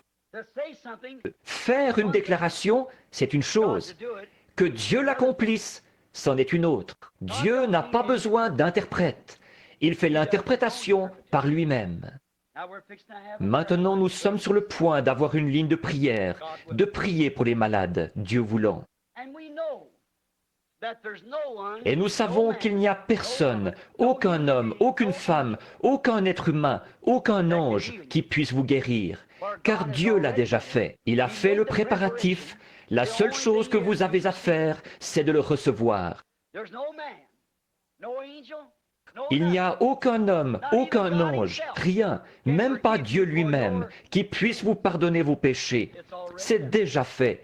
Jésus a fait ça à la croix, mais ça ne vous donnera jamais rien ou ça ne vous servira jamais à rien tant que vous ne l'aurez pas accepté. La seule chose qui puisse être faite, c'est, selon les ordres qui ont été donnés par Dieu, que les croyants imposent les mains aux malades. C'est ce qu'ils ont fait au cours des âges, au long des réveils. Et ils ont appelé ça Dieu. Abraham avait vu beaucoup de signes, mais le moment est venu où Abraham a vu son dernier signe, juste avant que Sodome soit brûlé. Et c'est que Dieu s'est manifesté dans la forme d'un homme. Croyez-vous ça? Jésus a-t-il dit que ça se reproduirait? Combien ici, et à la radio ou au téléphone, d'un bout à l'autre du pays, si vous êtes toujours à l'écoute, préparez-vous maintenant pour la prière. Soyez en prière. Et vous qui avez posé ces mouchoirs ici, Je ne peux pas dire à Dieu ce qu'il doit faire. Non, loin de moi l'idée même d'essayer. Il est souverain, il fait ce qu'il veut. Moi, je ne peux qu'obéir. Et je ne peux dire que ce que lui, il dit. Les gens sont debout le long des murs. On est entassés, on est serrés.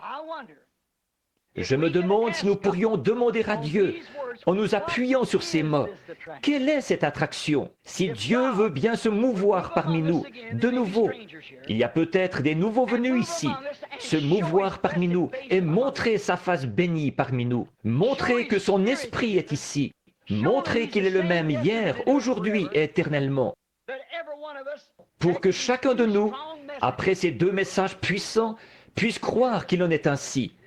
Le pourriez-vous? Très bien. Au lieu de former une ligne de prière, alors, il fait chaud, on est serré, debout le long du mur. Je regarde de ce côté-ci, pour former ma ligne, c'est impossible. Regardez, debout là. Est-ce que je pourrais la former de ce côté-ci? Il y a là vos malades, des brancards et tout, là. C'est impossible.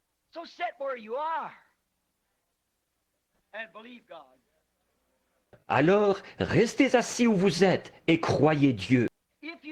Si vous avez une carte de prière, gardez-la, elle pourra servir. Nous nous occuperons de vous si vous tenez à passer dans une ligne. Mais vous n'êtes pas obligé de passer dans une ligne. Ce monsieur Shepherd, dimanche soir passé, il n'est pas du tout passé dans une ligne. Je ne pense pas qu'il ait eu une carte de prière. Monsieur Shepherd, est-il ici ce soir? Où est-il? Est-il ici? Il est là derrière. Aviez-vous une carte de prière, monsieur Shepherd? Vous n'en aviez pas. Il n'en avait pas. Il est encore assis au même endroit ce soir.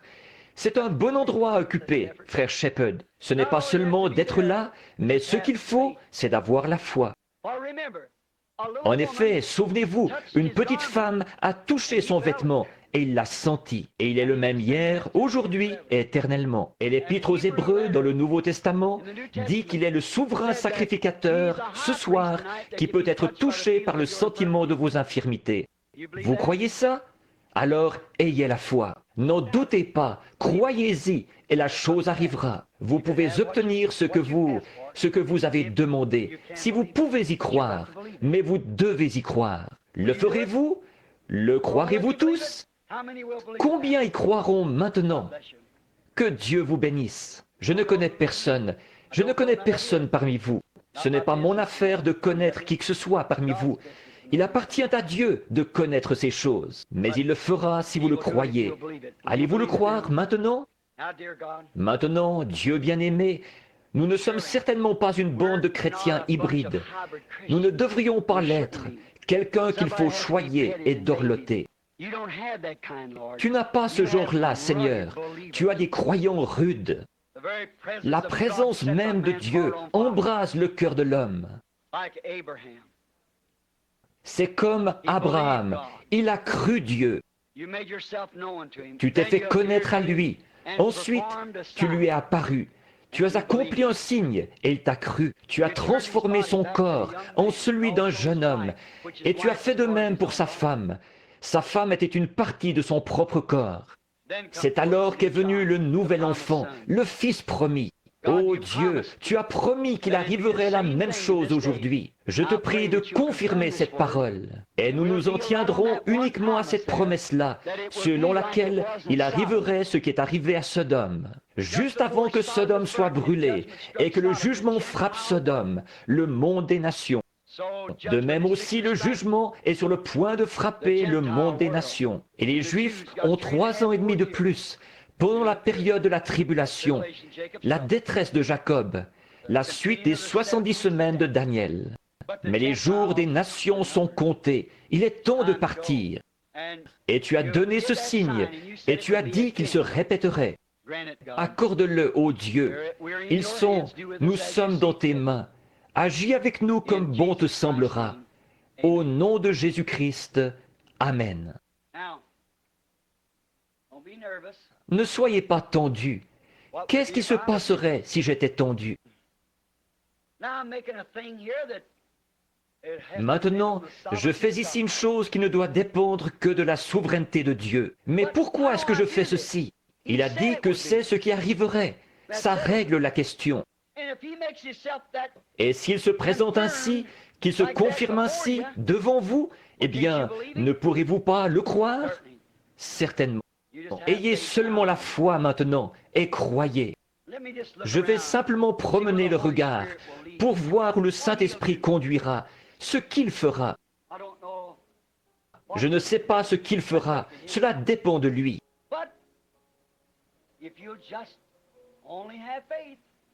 Mais si vous voulez seulement avoir la foi, croire seulement, tout est possible à ceux qui croient. Est-ce que vous le croyez tous? Levez la main et dites, je le crois vraiment. De tout mon cœur, je le crois.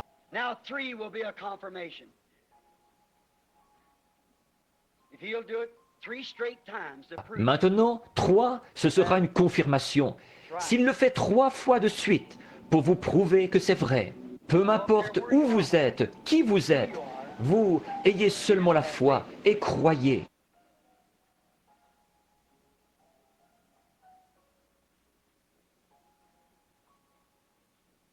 Maintenant, ne bougez pas de ce côté-ci.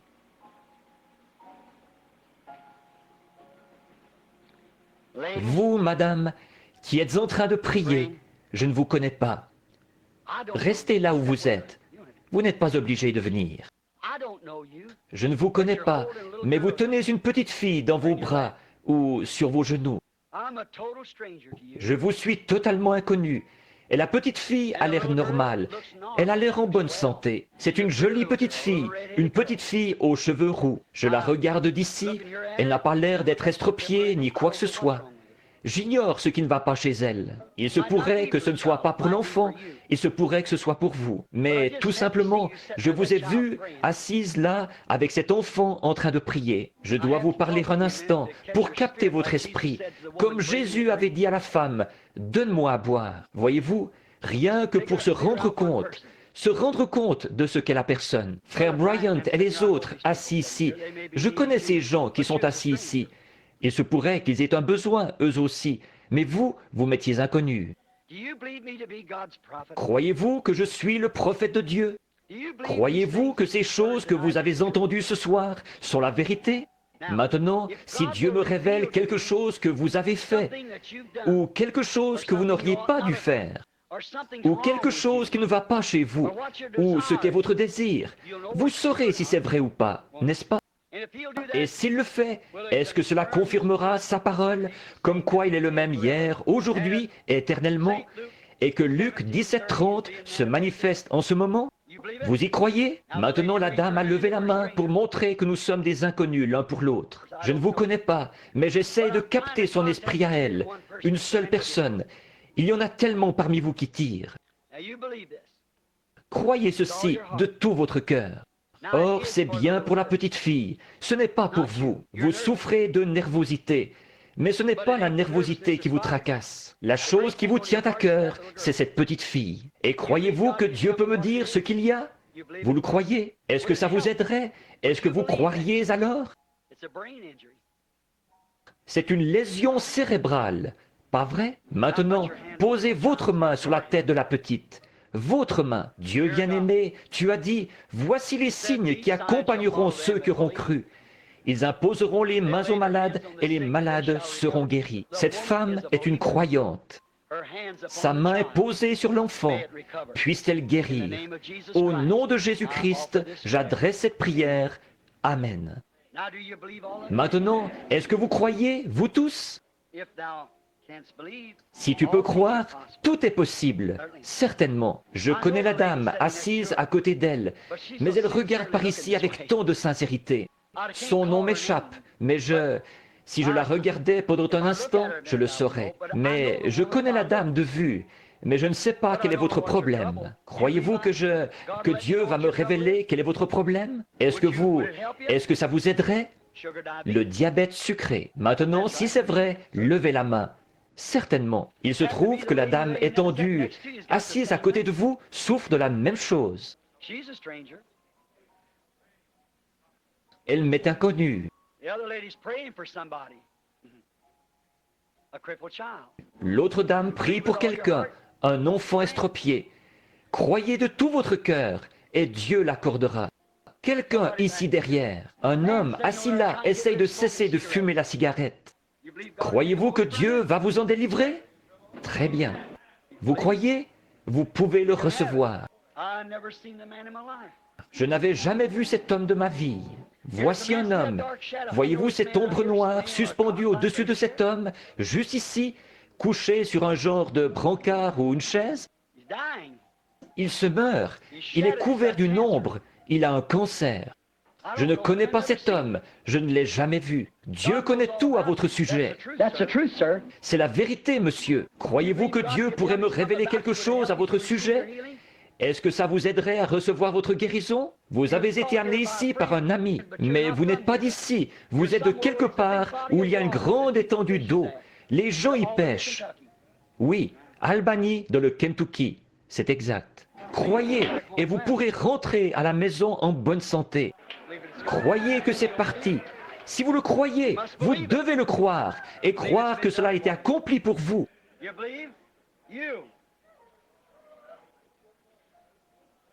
Vous croyez? Vous, du Tennessee, vous avez un garçon qui a de l'asthme. Il n'est pas ici. Mais croyez-vous qu'il sera guéri? Alors, apportez-lui votre mouchoir, là, dans votre main. Il sera guéri si vous le croyez. La dame qui pleure, qui est assise là, du côté opposé à celui où se trouve le docteur Vail. Elle est également couverte d'une ombre noire. Je n'ai jamais vu cette femme de ma vie, mais elle a le cancer. Elle mourra si rien n'est fait pour elle. Croyez-vous qu'il va vous guérir, madame? Le pouvez-vous? Vous pouvez recevoir votre guérison si seulement vous croyez. Il y a une petite dame assise juste derrière elle, avec un mouchoir sur la bouche. Elle a un estomac ulcéreux aussi. Malade. Vous avez des pertes de conscience, des éblouissements, des évanouissements. Quelqu'un vous a amené ici. Vous avez un problème gynécologique. Si vous croyez, vous pourrez rentrer à la maison, être en bonne santé. Vous, jeune homme, vous êtes un étranger, assis juste ici devant moi, en train de me regarder. Vous êtes quoi? Portoricain ou quelque chose comme ça? Oui, ce que je voulais dire. Je vous suis inconnu. Ça, vous le savez. Vous n'êtes même pas de mon pays. Mais croyez-vous que Dieu peut vous accorder le désir de votre cœur? Si je vous dis quel est votre désir, le recevrez-vous? Vous cherchez le baptême du Saint-Esprit. C'est vrai. Recevez le Saint-Esprit, mon frère. Voici un homme de couleur assis au bout, ici. Il a un fardeau sur son cœur. C'est au sujet de sa femme. Elle n'est même pas ici. Elle a un problème aux pieds. Croyez-vous qu'il va la guérir? Le croyez-vous? Vous êtes un étranger ici. Vous venez d'outre-mer. Vous venez de la Jamaïque. Croyez-vous que Dieu peut me dire qui vous êtes? Monsieur Brady. Croyez-vous? Jésus-Christ est le même hier, aujourd'hui et éternellement. Cette dame, assise là-bas au bout, ici, à côté de Madame Wright, là, elle a un fardeau sur son cœur. Elle prie pour sa fille. Elle est sur le point d'être opérée. Croyez-vous de tout votre cœur pour elle? Elle n'en aura pas besoin si vous l'amenez à y croire. Je ne peux pas guérir. Tout au fond, là-bas, dans la nurserie, je vois l'Esprit du Seigneur, un ange, une lumière qui se déplace dans la nurserie. Elle est au-dessus d'une jeune femme et elle a un problème spirituel au sujet duquel elle se pose des questions. Je ne sais pas pourquoi, mais il me semble que je devrais connaître cette femme. C'est une jeune femme. Elle a aussi des troubles gynécologiques. Oui, son nom c'est Madame West, de l'Alabama, Madame David West. Croyez, Dieu vous l'accordera. Il y aura de la lumière, et au jour où le Fils de l'homme se révélera, si ce n'est pas là, Jésus-Christ le même hier, aujourd'hui, éternellement, alors je n'en sais rien. Croyez-vous cela? Tout est possible à ceux qui croient. Maintenant, vous qui êtes à l'écoute, grâce au microphone, d'un bout à l'autre du pays, et dans ce tabernacle, combien d'entre vous vont lever les mains et dire « Je suis un croyant ». Maintenant, vous, là-bas, dans les autres contrées, tout le monde ici a les mains levées. Et quelque part, là-bas, dans le pays, vous avez sans doute les mains levées. Maintenant, fermez les yeux. Posez simplement votre main sur quelqu'un à côté de vous. Prenez leurs mains, posez-la sur leur épaule. J'ai mes mains posées sur les mouchoirs. Regardez ce qui a été accompli aujourd'hui. Regardez ce qui est accompli maintenant. Contemplant son saint visage, brillant d'un éclat divin, participant de sa grâce, les joyaux de sa couronne. Maintenant, priez. Prions partout. Dieu bien-aimé, l'heure est arrivée. Que veut dire ceci? Dieu qui accomplit sa parole. Quelle est l'attraction, Seigneur? C'est Dieu qui accomplit sa parole. Qu'est-ce qui fait que, d'un bout à l'autre du pays, au moyen du téléphone, des centaines de personnes se sont imposées les mains les uns aux autres, d'un bout à l'autre du pays, d'une côte à l'autre, du nord au sud, de l'est à l'ouest? Il y a ici des gens qui viennent des pays étrangers, de plusieurs États, du Mexique, du Canada, et nous nous sommes imposés les mains les uns aux autres. Dieu qui accomplit sa parole. Qu'est-ce qui fait qu'une personne puisse se tenir ici par le Saint-Esprit et appeler un homme comme il l'avait fait à Simon-Pierre? Ton nom est Simon, tu es le fils de Jonas. Va chercher ton mari et viens ici. Je n'ai pas de mari. C'est vrai, tu en as 5. Elle a dit, je sais que le Messie viendra faire ces choses. Mais toi, qui es-tu? Il a dit, je le suis, et tu es le même hier, aujourd'hui, éternellement. Et tu as promis, vous ferez aussi les œuvres que je fais. Vous en ferez davantage, parce que je m'en vais au Père. Et voici, dans les derniers jours, je vous enverrai l'Élie, le prophète. Et il changera les pensées des gens. Il ramènera les cœurs des enfants à l'enseignement apostolique de la Bible. Vers le temps du soir, la lumière paraîtra. Nous voici, grand Dieu du ciel. L'heure est venue. Les mains sont posées sur les gens. Satan, tu es vaincu. Tu es un menteur. Et en tant que serviteur de Dieu, et en tant que serviteur, nous t'ordonnons au nom de Jésus-Christ d'obéir à la parole de Dieu et de sortir des gens, car il est écrit, en mon nom ils chasseront les démons, et tous les gens pourront ainsi être libérés. Accorde-le, Dieu bien-aimé. Tu es le Dieu du ciel qui a vaincu ce jour-là avec une attraction sur le mont du Calvaire, toute maladie et toute infirmité et toutes les œuvres du diable. Tu es Dieu, et les gens sont guéris par tes meurtrissures. Ils sont libres. Au nom de Jésus-Christ. Amen. Ô Dieu, chaque mouchoir qui est posé ici, pendant que l'Esprit de Dieu est présent, pendant que l'onction de Jésus-Christ est sur les gens, et que les grands signes qu'il a promis s'accomplissent, et que la terre tremble, des tremblements de terre se produisent, ces grands signes dont il a parlé, et les Écritures qui s'accomplissent, et la lumière du soir qui brille. Je pose mon corps sur ces mouchoirs, représentant ce corps entier de croyants, de l'Est, de l'Ouest, du Nord et du Sud. Et je dis au diable, au nom de Jésus-Christ, quitte chaque patient sur qui ceci sera posé, pour l'honneur et la gloire de la parole de Dieu. Au nom de la parole de Dieu, Jésus-Christ de Nazareth. Amen. Maintenant, calmement, sainement, sobrement et avec votre bon sens, comme croyant. Croyez-vous maintenant et acceptez-vous votre guérison de la part du Dieu Tout-Puissant, au nom de Jésus-Christ. Si oui, levez les mains. Vous tous, dans le pays, levez les mains là-bas. Chaque personne ici, aussi loin que je peux voir, a les mains levées, à l'intérieur, à l'extérieur, contre les fenêtres, aux portes, dans les nurseries, et tout autour, partout, les gens ont les mains levées. Ils l'acceptent. Satan est vaincu. Les meurtrissures de Jésus-Christ vous guérissent. Et la présence de Jésus-Christ confirme le fait qu'il est vivant aujourd'hui, qu'il est toujours capable de tenir chaque promesse qu'il a faite. Amen. Je crois en lui, pas vous? Maintenant, levons-nous. Au nom du Seigneur Jésus, nous acceptons tout ce qui a été fait ou dit. Nous l'aimons de tout notre cœur.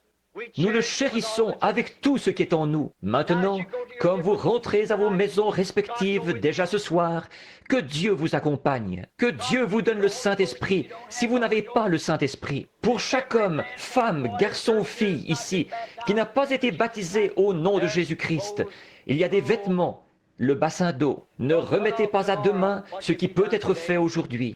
Demain peut être trop tard. À chaque jour suffit sa peine. Il y a des ministres qui sont là. Ils attendent. Les vêtements attendent. Il n'y a pas d'excuse. Vous, attendez-vous? Si oui, croyez. Peu importe comment vous avez été baptisé, aspergé, arrosé, quoi que ce soit, c'est une erreur. La lumière est venue. Venez, croyez et soyez baptisés. Tous ceux d'entre vous qui n'ont pas le Saint-Esprit, puissiez-vous recevoir le Saint-Esprit, chacun de vous, avec toute la puissance divine et l'amour qu'il vous a promis, pour faire de vous une nouvelle créature en lui. Que Dieu vous bénisse. Maintenant, jusqu'à dimanche matin prochain, 9h30, chantons ce petit cantique que nous chantions autrefois, il y a des années. N'oubliez pas la prière en famille. Jésus veut vous rencontrer là. Il prendra chacun de vos soucis. N'oubliez pas la prière en famille. Chantons-le ensemble maintenant. Don't forget the family prayer. Jesus wants to meet you there. Hey, he will take your every care. Oh, don't forget the family prayer. Maintenant, pendant que nous le chantons de nouveau, serrez la main au pèlerin qui est à côté de vous. Voyez-vous, pendant que nous le chantons. Don't forget the family prayer. Oh, Jesus wants to meet you there. He will take your every care. Oh, don't forget the family prayer. Vous l'aimez, n'est-ce pas? I love him, I love Je l'aime, parce qu'il m'a aimé le premier et a acquis mon salut. C'était ça, l'attraction sur le mont du Calvaire. La même attraction sur le mont Sunset, le mont Nebo, le mont Sinaï. Toutes ces expériences qui ont eu lieu sur le sommet d'une montagne. Alors, très bien, chantons-le maintenant.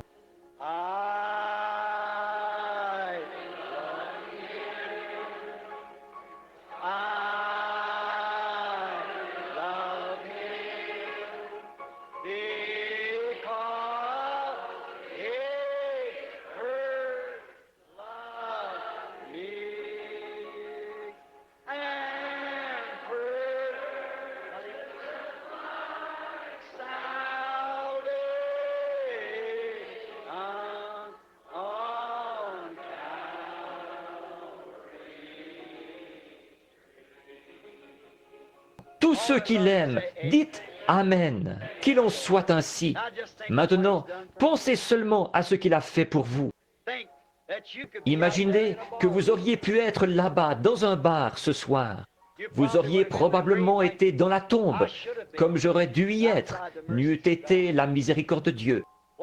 Qu'a-t-il fait pour vous? Oh, comment pourrions-nous nous empêcher de l'aimer? Peu importe ce que qui que ce soit peut dire, c'est lui qui passe avant tout. Fermons les yeux et courbons la tête, pendant que nous le lui chantons maintenant. Il aime les chants. Chantez des cantiques. Chantons-le lui maintenant.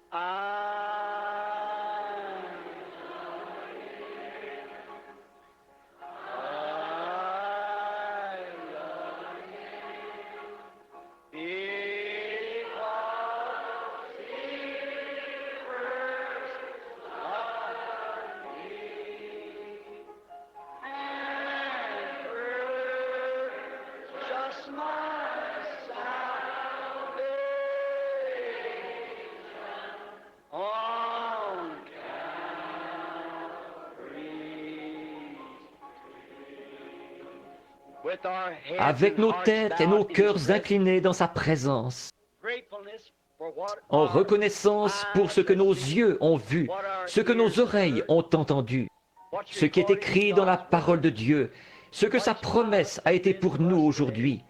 Que Dieu vous bénisse. Nous avons un invité avec nous ce soir, un frère, Ned Iverson, un ancien ministre presbytérien. Son père, ses frères sont des ministres presbytériens.